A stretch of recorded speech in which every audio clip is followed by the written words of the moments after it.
Saludamos a los hermanos que están conectados vía internet y vamos a estar compartiendo la exposición del libro de Tesalonicenses y comenzamos hoy Segunda Tesalonicenses capítulo 2. Segunda Tesalonicenses capítulo 2. Tenemos allí Segunda Tesalonicenses capítulo 2. Hemos terminado con el capítulo 1 y la oración que Pablo hacía por sus hijos. Para recordarlo, dice: con este fin también nosotros oramos siempre por vosotros, para que nuestro Dios os considere digno de vuestro llamamiento y cumpla todo deseo de bondad y obra de fe con poder, a fin de que el nombre de nuestro Señor Jesús sea glorificado en vosotros y vosotros en Él, conforme a la gracia de nuestro Dios y del Señor Jesucristo. Están ahí, Segunda Tesalonicenses capítulo 2, versículo 1.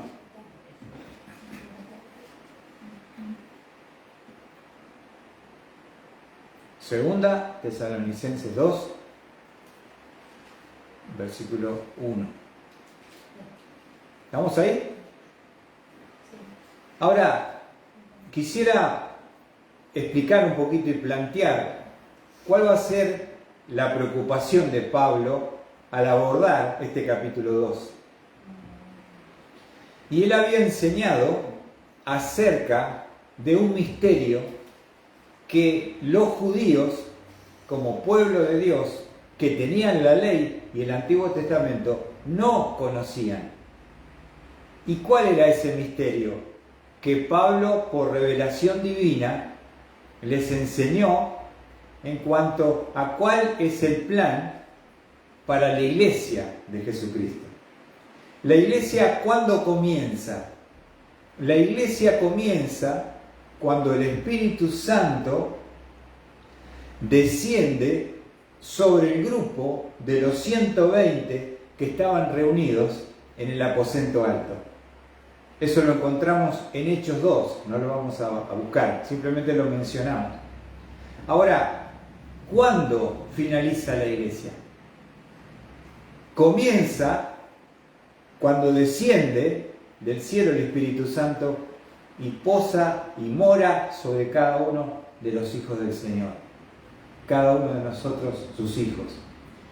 Y la iglesia culmina cuando Jesucristo venga, descienda de su trono y en el aire, en las nubes, nos vamos a encontrar con el Señor y vamos a ser arrebatados. Y vamos a repasar, porque ese va a ser el problema que quiere aclarar Pablo en el capítulo 2. Vamos a Primera Tesalonicenses, el libro anterior, capítulo 4, versículo 13 al 18. Ahora, ¿por qué viene la confusión? ¿Por qué viene la confusión? Porque ellos eran judíos y conocían las profecías del Antiguo Testamento y conocían la escatología, los eventos futuros para Israel. Pero de repente ahora, como judíos convertidos a Cristo, forman parte de la iglesia y las promesas para la iglesia y la escatología, los eventos futuros para la iglesia son distintos a los que ellos tenían en mente. Y entonces, una de las cosas que había pasado en Primera Tesalonicenses capítulo 4, versículo 13, es qué pasaba con aquellos que morían en Cristo.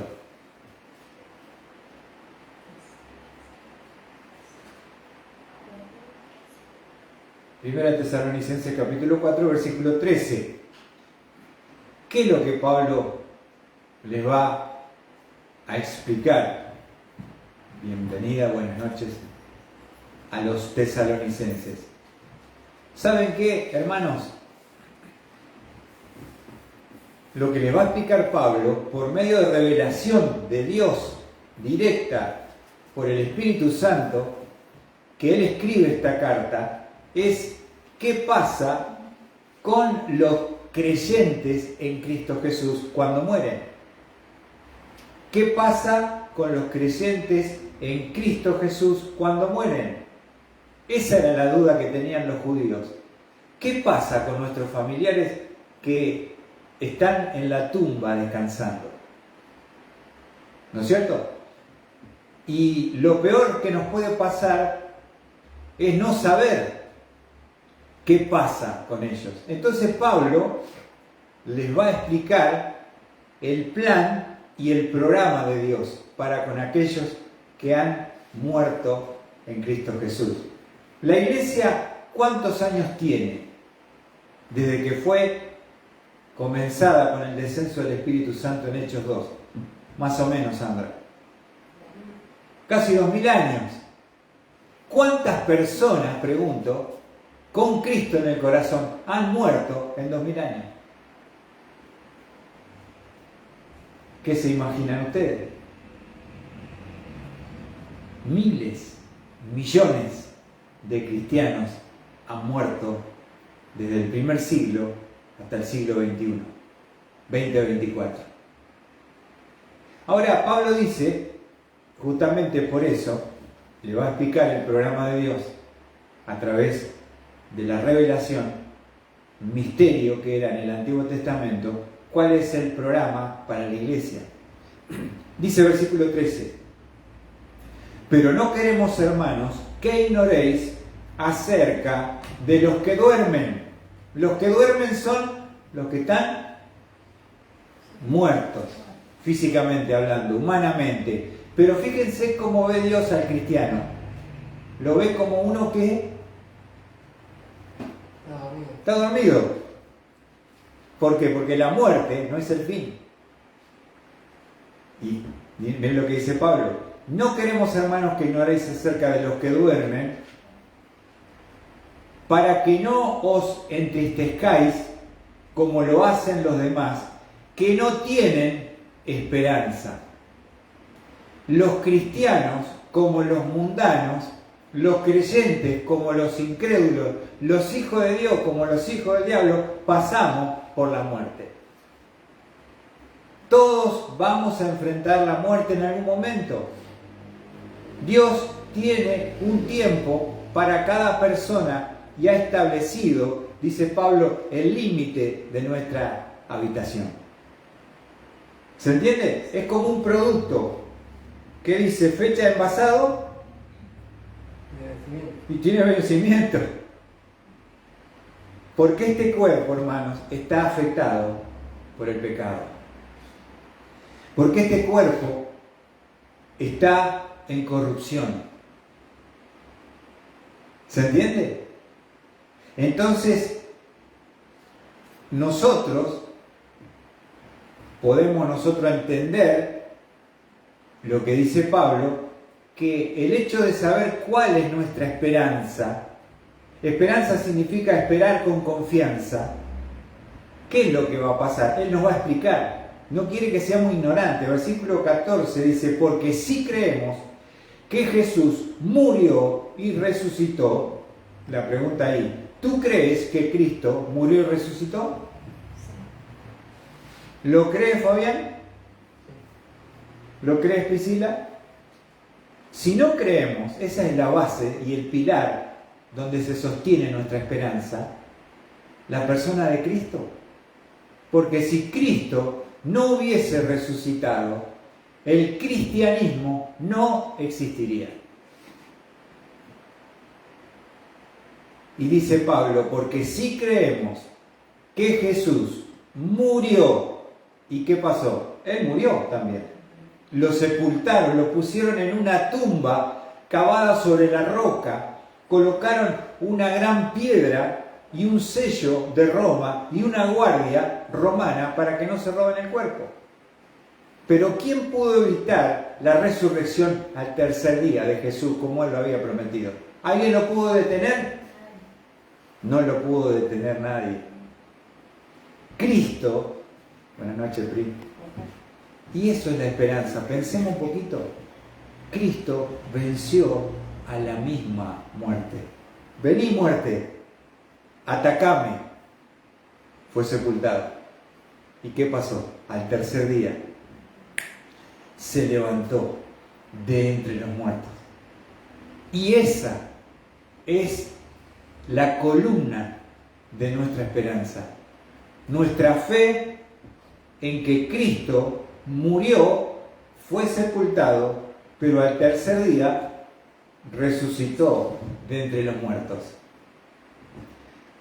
Pablo, lo menciono, en 1 Corintios 15, se había atacado el tema de la resurrección. ¿Por qué ataca el diablo la resurrección? Porque si yo ataco la resurrección y elimino ese acto, ya no hay esperanza para el cristiano. Y él quiere robarnos, el ladrón, la esperanza. Por eso es importante conocer las Escrituras, conocer lo que enseña la palabra de Dios. Y Pablo dice justamente a los tesalonicenses, porque si creemos que Jesús murió y resucitó, todos dijimos que sí, así también Dios traerá con él a los que durmieron en Jesús. Jesús mostró que tiene poder sobre la muerte. Jesús dijo, yo soy la resurrección y la vida. El que cree en mí, aunque esté muerto, vivirá. En muchas tumbas de los cristianos está ese texto de Juan 11:25. Así que, ¿qué está haciendo? Mi papá se cumplió hace poquito 10 años que falleció. Un 14 de diciembre del 2014. Pero yo sé que lo volveré a ver. Yo sé que él está descansando, ¿no? Y eso es lo que dice Pablo, miren. Versículo 15. Por lo cual os decimos esto, por la palabra del Señor, no palabra de Pablo, palabra del Señor, que nosotros, los que estemos vivos y que permanezcamos hasta la venida del Señor. Ahora, quiero mostrar este cuadro. Cuando el Señor viene, cuando desciende del trono y viene al aire, la iglesia está en dos estados. Están los cristianos que están durmiendo, que son millones en 2000 años. Pero no todos los que, cuando Cristo viene, no todos están durmiendo. ¿Qué pasa si viene hoy? Lorena, si viene el Señor hoy, ¿qué pasa? Y Pablo va a explicar qué va a pasar con los que estamos vivos. Hay unos que duermen y otros que estamos vivos. Pablo lo estaba diciendo porque en ese momento que él escribe la carta, él estaba vivo, como los que están leyendo esta carta. Dice Pablo, nosotros los que estemos vivos y que permanezcamos hasta la venida del Señor, no precederemos a los que durmieron. Quiere decir, no va a haber ventaja por el hecho de estar vivos con aquellos que están durmiendo. Porque fíjense cómo va a ser. Versículo 16. Porque el Señor mismo descenderá del cielo. Se va a levantar el Señor del trono. Y mira lo que dice. Con voz de mando. Con voz de arcángel. Y con trompeta de Dios. Y los muertos en Cristo se levantarán primero. Lo primero que hace el Señor es despierta. ¿A quién? A los que están durmiendo. Imagínate. Ellos van a escuchar como Lázaro. ¿Te acordás Lázaro cuando murió? Y el Señor dice, va a la tumba de Lázaro, se para enfrente. Y Marta no creía que lo iba a resucitar y le dice, Señor, saquen la piedra, dice el Señor. Y Marta dice, Señor, ya hiede de 4 días. No creía. Corran la piedra. ¿Y qué dijo Jesús?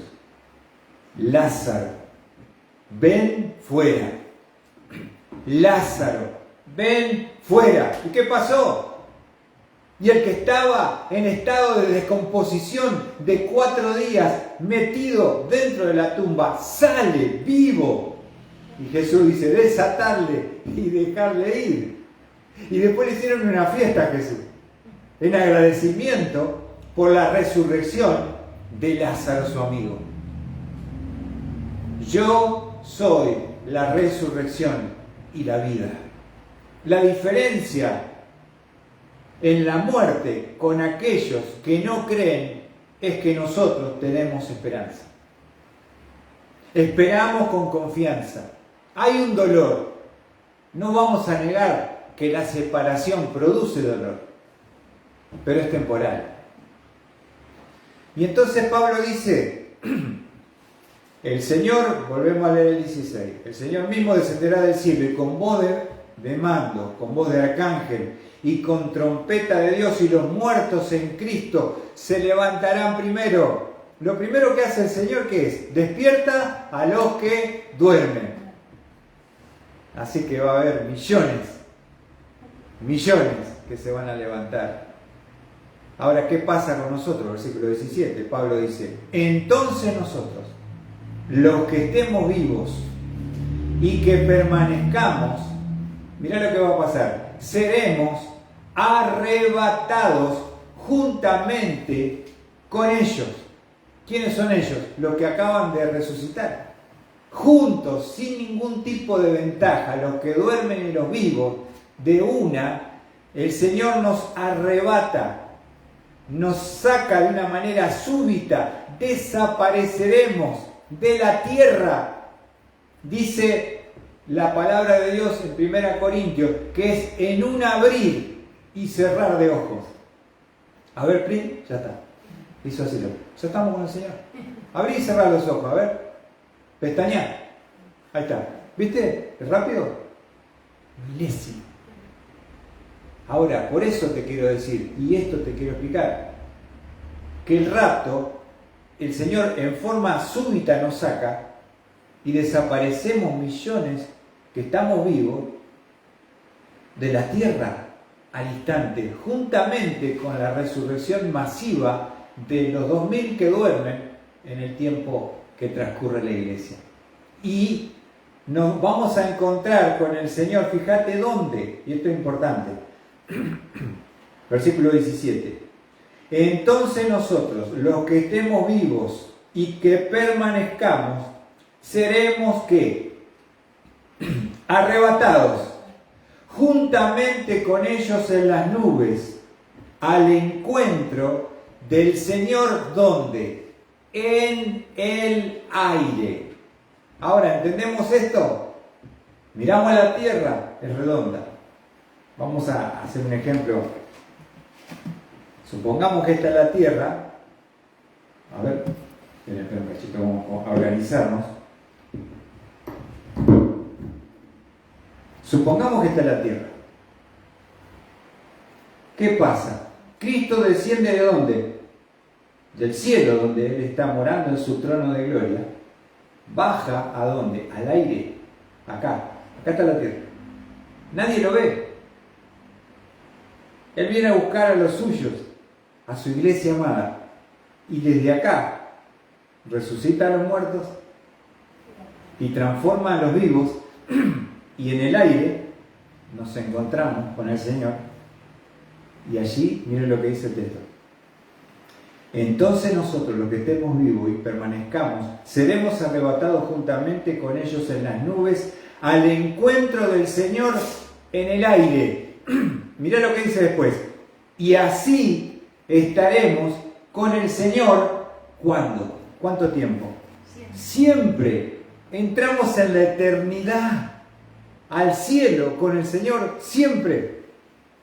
Ya no hay nada que nos separe de Jesús, porque los muertos se levantarán glorificados, sin pecado, con eternidad en sus cuerpos, que ya no serán afectados más por la enfermedad ni por la muerte. ¿Qué te parece, hermano? Ahora, Pablo dice, fíjate lo que dice Pablo en el 18. Por tanto, confortaos o alentaos unos a otros con estas palabras. Esa es nuestra esperanza. El arrebatamiento, que el Señor viene en cualquier momento. Y cuando viene hay dos grupos. Unos están durmiendo y los otros que estamos acá hoy en la reunión. ¿Qué pasaría ahora, Lorena, si viene Cristo ahora a buscarnos? A ver.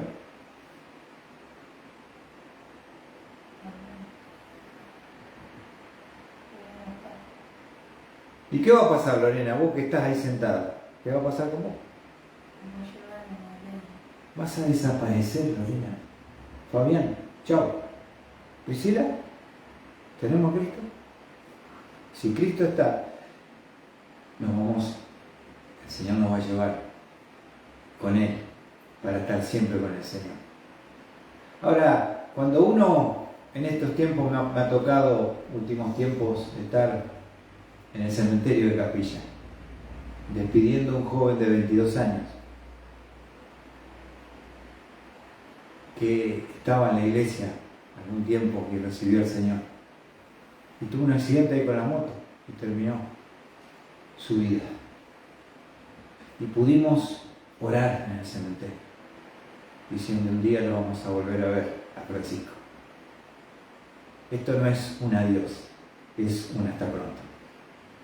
Por supuesto que hay dolor, por supuesto que hay tristeza, por supuesto que uno extraña, pero es por un tiempo, hasta que todos juntos, una vez y para siempre, estaremos con el Señor, para siempre jamás, por la eternidad en el cielo.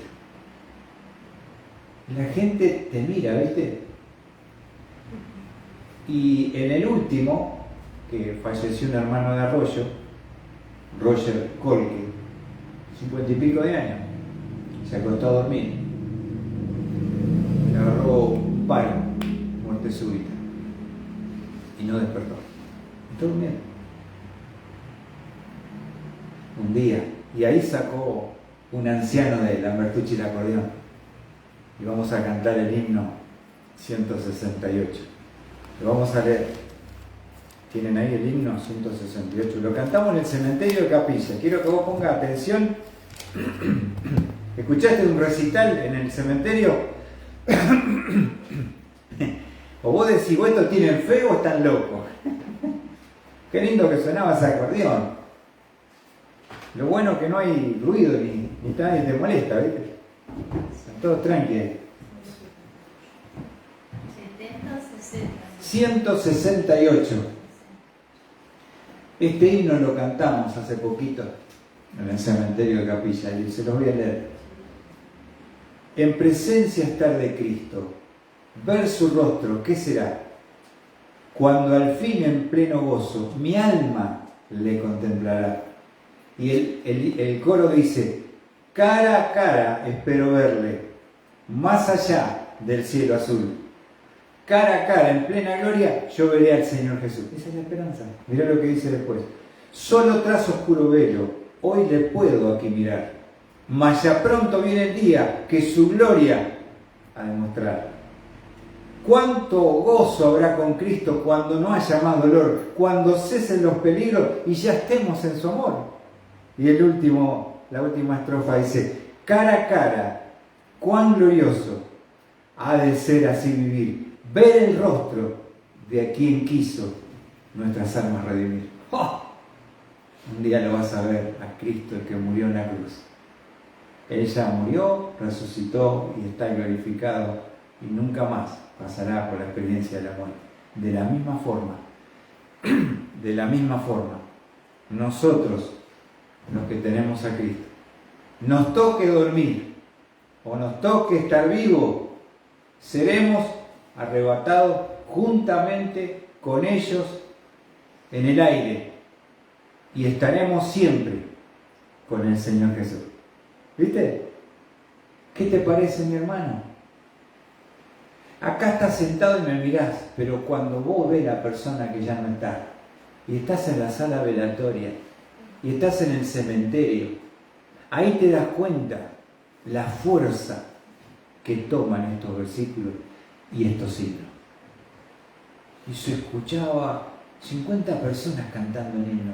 El hermano lloraba,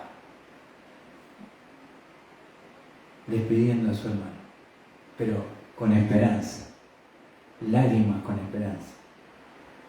No todo termina en la tumba, si no sería muy pobre el cristianismo. Nuestra fe trasciende la muerte. ¿Qué te parece? Y eso es lo que Pablo quiere abordar, volviendo a 2 Tesalonicenses capítulo 2. Porque claro, ellos como judíos no sabían el programa de la iglesia, el plan para la iglesia. Ellos pensaban como judíos. Entonces, digamos así, que lo que ellos sabían que iba a pasar por el conocimiento del Antiguo Testamento, y había un hecho muy puntual, que es la tribulación que Dios va a mandar sobre esta tierra, que va a venir a castigar, a juzgar a este mundo pecador.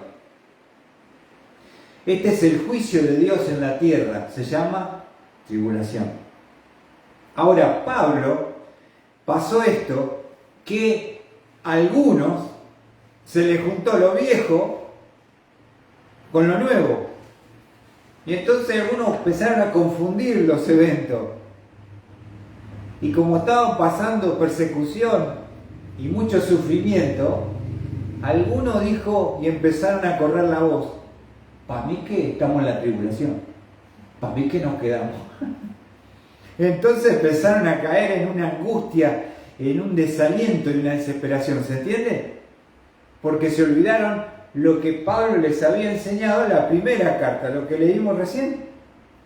Y dice Pablo en 2 Tesalonicenses 2:1, miren lo que dice, se lo va a aclarar y se lo va a detallar mejor para que no haya ningún tipo de confusión.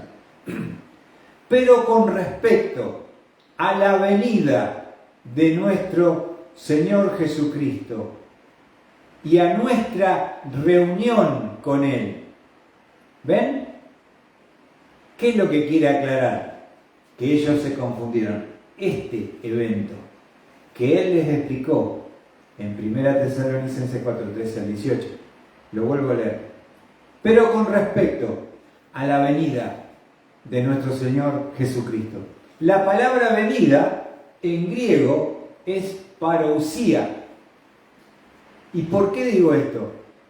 Porque siempre la palabra parousia en griego habla del encuentro de Dios con su pueblo, con los salvos, con los suyos, con su iglesia.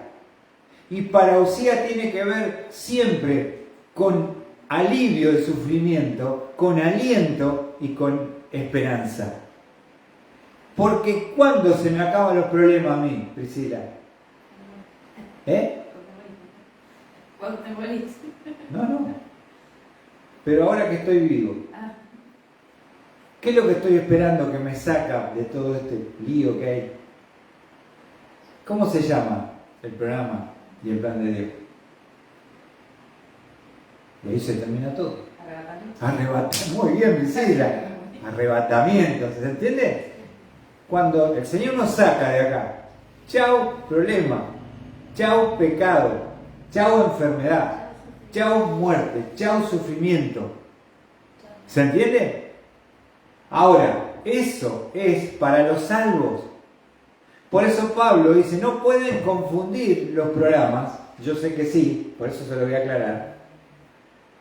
Porque les quiero mostrar con respecto a la venida de nuestro Señor Jesucristo, se llama parousia. La venida de nuestro Señor se llama parousia. Que es distinto lo que él dijo en el capítulo 1 de 2 Tesalonicenses, versículo 7. La venida para la iglesia es parousia, pero la venida para retribuir y castigar a los perversos pecadores malvados y condenar, el versículo 7, dice, y daros alivio a vosotros que sois afligidos, y también a nosotros, cuando el Señor Jesús sea revelado. Esa palabra, revelado, es Apocalipsis. Y eso habla de una revelación en gloria que viene a castigar en justicia a los pecadores perversos y malvados que no quisieron reconocer a Dios ni quisieron obedecer al Evangelio de nuestro Señor Jesucristo. ¿Entienden la diferencia? Dos venidas, dos palabras. Parousia, nuestra reunión con Jesús con los salvos. Apocalipsis viene en gloria a juzgar a los que no aceptaron a Dios ni obedecieron al Evangelio de nuestro Señor Jesucristo. Lo acaba de explicar antes.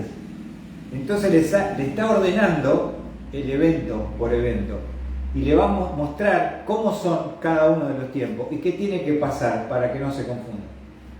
Porque claro, algunos tiró que como estaban sufriendo y algunos los perseguían, dijeron, estamos en la tribulación, papá, nos quedamos. Y Pablo dice, no se equivoquen.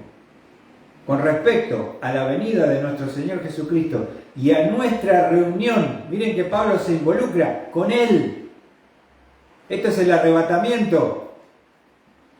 Os rogamos, hermanos, le va a decir, por favor les ruego, versículo 2, que no seáis sacudidos fácilmente de vuestro modo de pensar, ni os alarméis.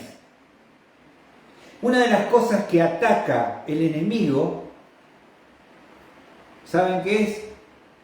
Es nuestra esperanza. Es la confusión bíblica que hay. Esto que estoy tratando acá y que Pablo está tratando acá, yo estoy tratando de interpretar, es lo que está pasando hoy con las iglesias evangélicas, que tiene cada una posición. ¿Lo entienden? Y no es que hay dos o tres, hay una. El resto está errado. Y Pablo, justamente, ese error, lo que te roba y te quita es la esperanza bendita del rapto. Ahora, uno entiende a los tesalonicenses, que era una iglesia recién formada, que era nueva, que eran judíos, que a ellos se les confundía lo antiguo con lo nuevo. Entonces Pablo se va a tomar el tiempo para explicar y ordenarle lo que va a pasar. Y lo vamos a hacer acá, para que nosotros no tengamos ningún tipo de dudas. Porque en la duda actúa el enemigo. Porque la duda provoca desesperanza y confusión. ¿Y quién está en la confusión y en la desesperanza? No está Dios, está el diablo. ¿Entienden? Entonces Pablo dice, por favor, hermanos, se los ruego, no se olviden, dice, no seáis sacudidos. Vamos a analizar un poquito esa palabra sacudir.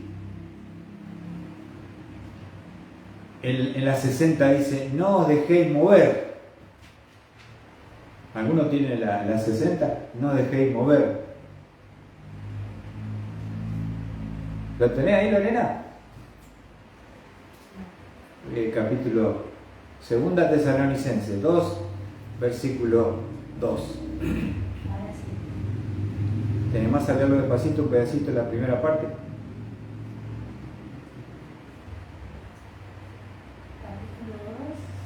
Versículo 2. Acerca de la venida de nuestro Señor Jesucristo, de nuestra reunión con Él. Os rogamos, hermanos, que no os mováis fácilmente de pensar. Ahí está, perdón que no escuché. Que no dejé. ¿Cómo dice? Que no alarméis, que no no, eso no voy de vuelta, yo no voy acerca de la venida de nuestro Señor Jesucristo, nuestra reunión con Él. Rogamos, hermanos, que no os mováis fácilmente. Ahí está. Que no os mováis fácilmente.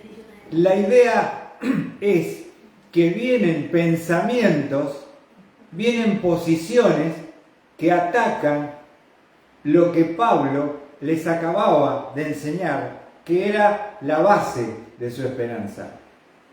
No se dejen mover. La idea es un viento fuerte que viene y te sacude, pero no te saque de la raíz. Se mueve el árbol, se bambolea, pero viste que con las tormentas fuertes, ¿qué pasa a veces? Algunos árboles, ¿cómo quedan? Se caen y quedan tirados. Entonces Pablo le dice, yo sé que hay vientos que vienen, que no son de Dios, y que tratan de sacudir vuestra fe y convicción. No se dejen mover con facilidad. Fíjense un ejemplo, esa palabra se usa en Lucas 6:48.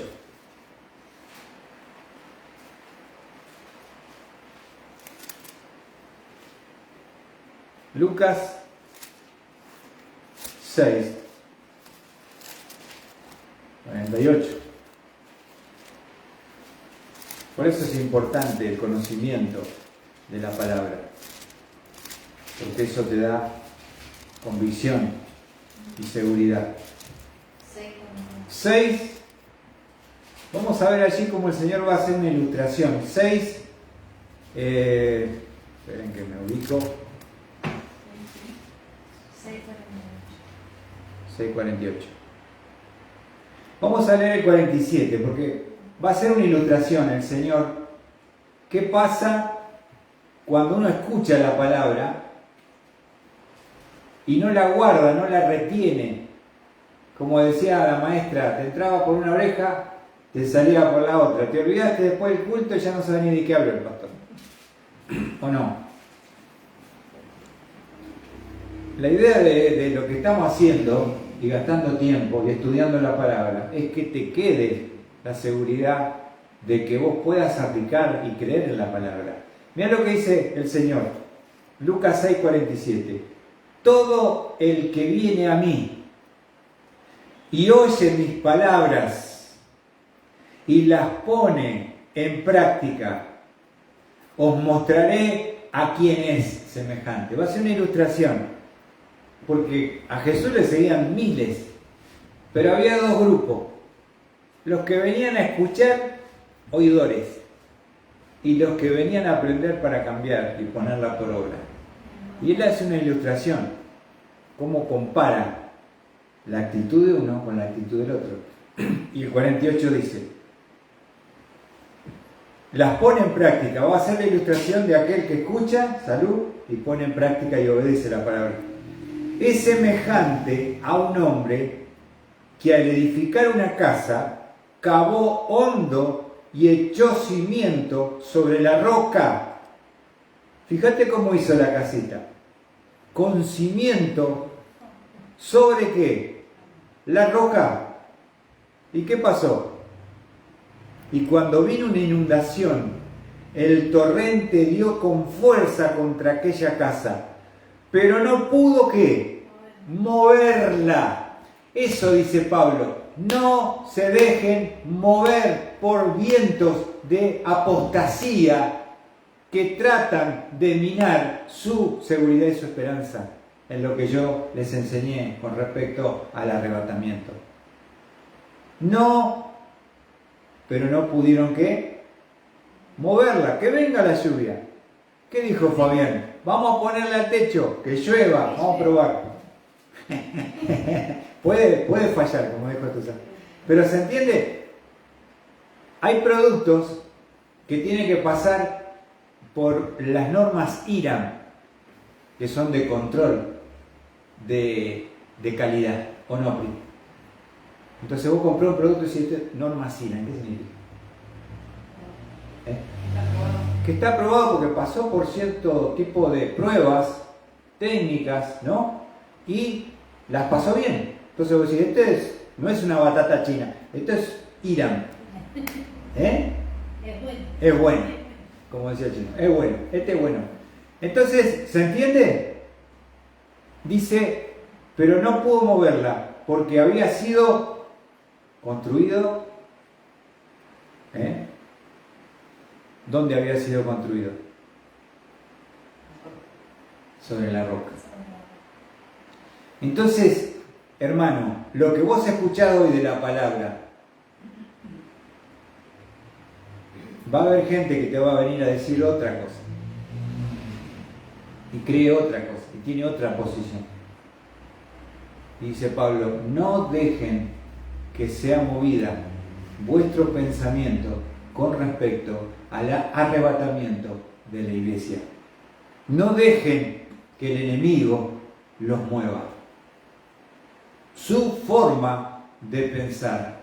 No debo cambiar porque alguno te dice otra cosa. ¿Viste? Por eso es muy importante a qué pastores escuchás. Porque uno agarra el internet y pone pastor. Y hay cada chanta, cada apóstata, cada hijo de Satanás con traje, que en vez de edificarte, alentarte y animarte, te confunde, te siembra duda. Por eso tenés que consultar al pastor, decir, ¿el pastor qué tal es? ¿Está en la línea nuestra o está al otro lado? Si no, se te hace una ensalada en la cabeza. Y eso es lo que estaba pasando con los tesalonicenses. Volviendo otra vez al texto.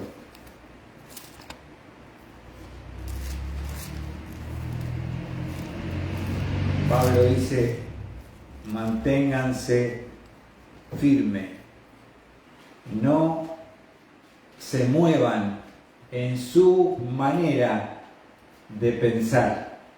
Segunda Tesalonicenses 2, versículo 2. Que no seáis sacudidos fácilmente en vuestro modo de pensar. Y hay otra cosa que cuando uno modifica el pensamiento, sucede.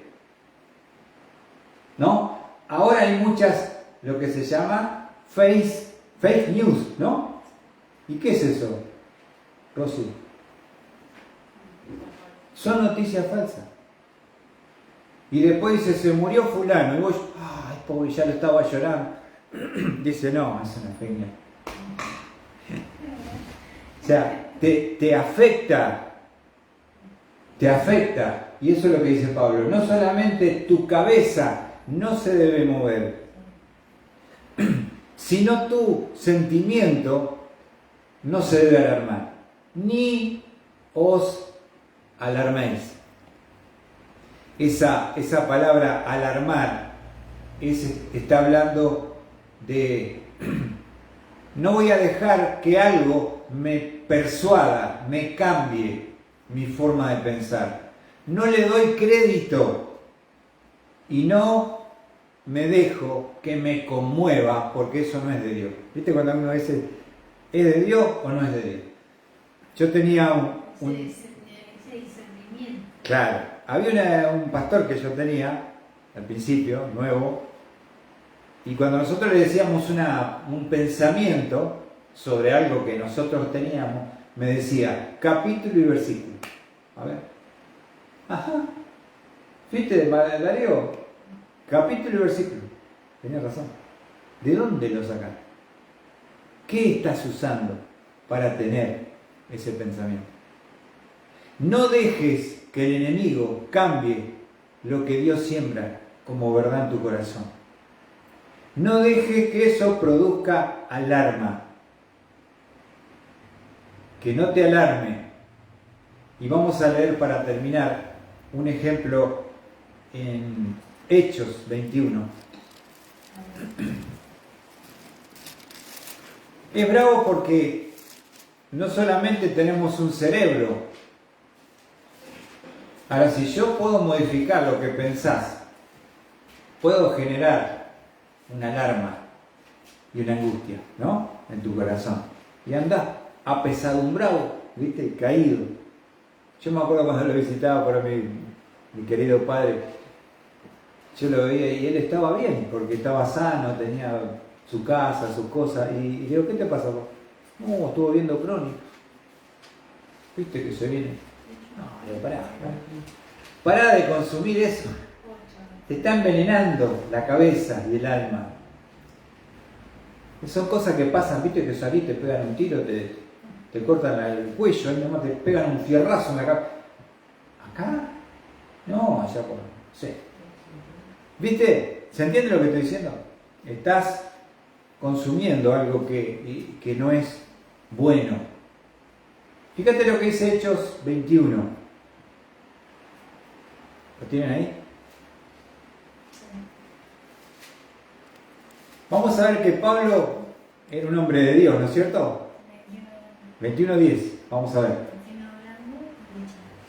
Ahora, imagínate que en esa época Dios usaba profetas que venían y te traían una palabra de Dios específica. Dice versículo 10. Y deteniéndonos allí varios días, descendió de Judea cierto profeta llamado Ágabo, quien vino a vernos, escucha bien, y tomando el cinto de Pablo, se ató las manos y los pies y dijo, así dice el Espíritu Santo, así atarán los judíos en Jerusalén al dueño de este cinto y lo entregarán en mano de los gentiles. ¿Qué le está adelantando el profeta? Lo que le va a pasar a Pablo. Ahora, fíjate, versículo 12, ¿cómo reacciona a veces tus amigos que vos querés, que apreciás? Dice, al escuchar esto, tanto nosotros como los que vivían allí, le rogábamos que no subiera a Jerusalén. ¿Ven? No vayas, Pablo, no vayas. Mira lo que dijo el profeta que te va a pasar. Ahora, acá paramos. Si Dios quiere que Pablo suba a Jerusalén, ¿por qué no va a subir a Jerusalén? ¿Entienden? Y esta gente que son amigos, que son hermanos, que son siervos, se han unido para conmoverlo a Pablo, para tocarle la fibra del sentimiento y el corazón. Mira lo que dice. Entonces Pablo respondió, ¿qué hacéis llorando y quebrantándome el corazón? Porque listo estoy no solo para ser atado, sino también para morir en Jerusalén por el nombre del Señor Jesús. ¿Qué están haciendo? Me son de tropiezo con sus emociones, me están socavando, me quieren mover, me quieren conmover para sacarme de la voluntad de Dios. Eso es peligroso. Muchas veces los sentimientos, la gente viene con buena intención y te abraza y en vez de ayudarte te dejan por el suelo. ¿O no? Es decir, ¿quién la mandó? El enemigo. Lloraba. Parecía que la madre era ella, no era yo. Pará, aflojá un cachito, amiga.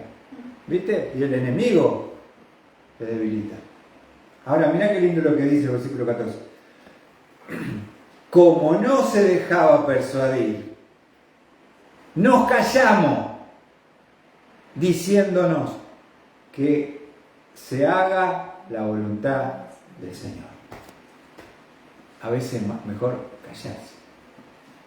Callar. No se alarmen. No cambien de pensamiento ni dejen que alguien los manipule por la emoción. Porque somos seres emocionales, ¿no? Y cuando te empiezan a, ¿viste? Te ponen una música, te empiezan a hablar, te largas a llorar y perdés la razón y perdés la esperanza y el diablo zapatea arriba de tu cabeza. ¿Entendés? Tenemos que estar firmes y fuertes con la gracia y la misericordia de Dios y rodearnos de gente potable, porque a veces viene cada uno. Te voy a decir, ¿para qué vino? ¿No? te vino a desanimar, te vino a tirar abajo, ¿no?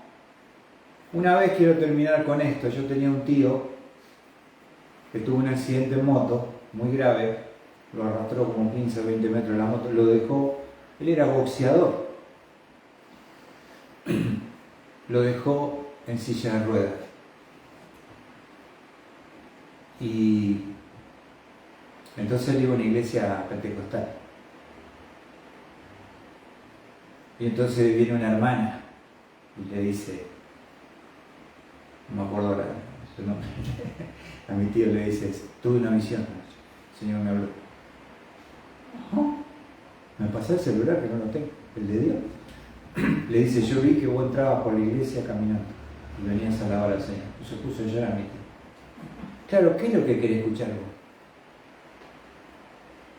Le digo, tío, si Dios te tiene que decir algo, te va a hablar por la Biblia. No te abras a las experiencias y a los sueños, porque estás en el horno. Y si Dios no ha decidido que te levantes de esa silla de ruedas, ¿qué vas a decir? Que Dios te falló.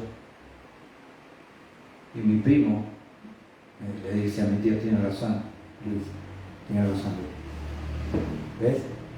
¿Cómo no va a querer caminar un paralítico? Pero ¿quién sos vos para decir que se va a levantar o no se va a levantar? Se haga la voluntad de Dios. Por ahí no era muy popular lo que yo le dije, pero es lo que dice la palabra. Le digo, tío, yo oro para que vos, Dios te levante, pero si no, no deje de confiar, no deje de amar, no deje de seguir el camino al Señor. A veces nosotros estamos tan desesperados que el diablo nos tira lo que queremos escuchar para generar una falsa expectativa y después demolernos. Que se haga la voluntad de Dios en todo. Poné lo que te aflige y decís, Señor, acá está, esto es tuyo, hágase tu voluntad, Padre. ¿Qué dijo Jesús al Padre? Le dolía el alma en la angustia del Getsemaní y dijo, Padre, si es posible, pase de mí esta copa, pero no se haga mi voluntad, sino la tuya, Padre. Y el Padre le dijo, no te puedo sacar. No hay otro que pueda salvar la humanidad. Y le mandó un ángel para fortalecerle y que pueda encarar la cruz como cordero que iba al matadero. ¿Entienden? A veces dice Dios sí, a veces dice Dios no. ¿Yo cómo puedo saber eso? No tengo la mente de Cristo. Pero lo que yo no puedo dejar que el diablo haga es que me haga perder la confianza en Dios. Y que Él tiene el control de todo. Y que Él se haga su voluntad y yo esté preparado para lo que Él decida. De esa manera el diablo no puede dañarme. Porque mi vida, mi mente, mi corazón ha sido entregada a su voluntad. Hágase tu voluntad. Nada más. Que Dios le bendiga.